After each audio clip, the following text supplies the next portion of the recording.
currently অসমত 13খন medical college আছে কিন্তু যেতিয়া প্ৰশ্ন উঠে কোনখন মেডিকেল কলেজ ভাল কোনখন মেডিকেল কলেজ বেয়া এইটো বহুত কন্ট্ৰভাৰ্চিয়েল কোৱেশ্চন হয়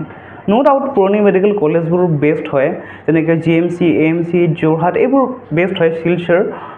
কিন্তু নতুন মেডিকেল কলেজবিলাকৰ ভিতৰত যেতিয়া ষ্টুডেণ্টে চুজ কৰিব লগা হয় কোনখন মেডিকেল কলেজ ল'ম কোনখন নল'ম আৰু জেনেৰেল পাব্লিকৰ মাজতো এইটো ফ্ৰিকুৱেণ্টলি কুৱেশ্যন মনত আহে যে কোনখন মেডিকেল কলেজ ভাল নতুনবিলাকৰ নতুন ঢেৰ মেডিকেল কলেজ খুলিছে লখিমপুৰ নলবাৰী ডিফু ধুবুৰী কোকৰাঝাৰ ইমানবোৰ মেডিকেল কলেজৰ ভিতৰত কোনখন ভাল বা কোনখন বেয়া যেটো নতুন গোটেইকেইখন মেডিকেল কলেজ আসাম গভৰ্ণমেণ্টৰ আণ্ডাৰতেই আছে গতিকে তাৰ ফেচিলিটি তাৰ মেন পাৱাৰ তাৰ ডক্টৰছ গোটেইখিনি ইকুৱেল লেভেলৰে হয়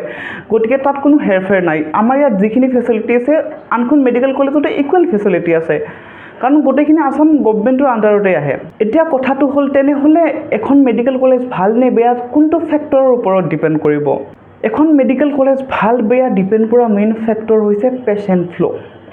এজন ষ্টুডেণ্টে কিমান শিকিব কিমান নলেজ আয়ত্ত কৰিব সেইটো মোষ্টলি ডিপেণ্ড কৰে পেচেণ্ট ফ্ল'ৰ ওপৰত যিমানে বেছি পেচেণ্ট আহিব সিমানে ভেৰাইটি অফ কেছেছ আহিব যিমানে ভেৰাইটি অফ কেছেছ আহিব সিমানে ষ্টুডেণ্টে নতুন এক্সপ'জাৰ পাব আৰু নতুন নতুন বিষয় শিকিব পাৰিব গতিকে মই এইটো টাইমত বেলেগ মেডিকেল কলেজৰ কথা ক'ব নাযাওঁ যিহেতু ভিতৰুৱা কথাবোৰ বেলেগ মেডিকেল কলেজৰ নাজানো কিন্তু মই ধুবুৰী মেডিকেল কলেজৰে কথা কৈছোঁ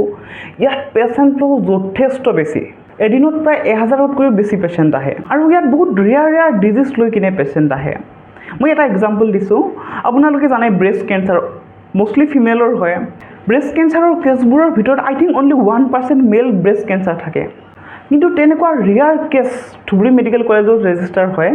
আমি আছিলোঁ চাৰ্জাৰী পষ্টিঙত তেতিয়া এজন মানুহে মেল ব্ৰেষ্ট কেঞ্চাৰ লৈ কিনে আহিছিলে আমাক কেছটো দেখুৱালে খুব ৰেয়াৰতকৈও ৰেয়াৰ কণ্ডিশ্যন হয় যিটো ইউজুৱেলি দেখা পোৱা নাযায় ফিমেল ব্ৰেষ্ট কেঞ্চাৰ আহিয়ে থাকে বহুত কমন হয় কিন্তু মেল ব্ৰেষ্ট কেঞ্চাৰ বহুত ৰেয়াৰ হয় তেনেকুৱা বহুত ডিজিজ আছে থেলাচিমিয়া হ'ব বেলেগ কণ্ডিশ্যনবিলাকেই হওক বহুত ৰেয়াৰ কণ্ডিশ্যনবিলাকো মানে ৰেজিষ্টাৰ হয় যিবিলাক মেডিকেল কলেজত বহুত পেচেণ্ট ফ্ল' থাকে গতিকে এজন ষ্টুডেণ্টৰ পাৰ্চপেক্টিভৰ পৰা কৈছোঁ যিখন মেডিকেল কলেজত বহুত বেছি পেচেণ্ট ফ্ল' থাকিব সেইখন মেডিকেল কলেজতে এজন ষ্টুডেণ্টে বেছিকৈ শিকিব পাৰিব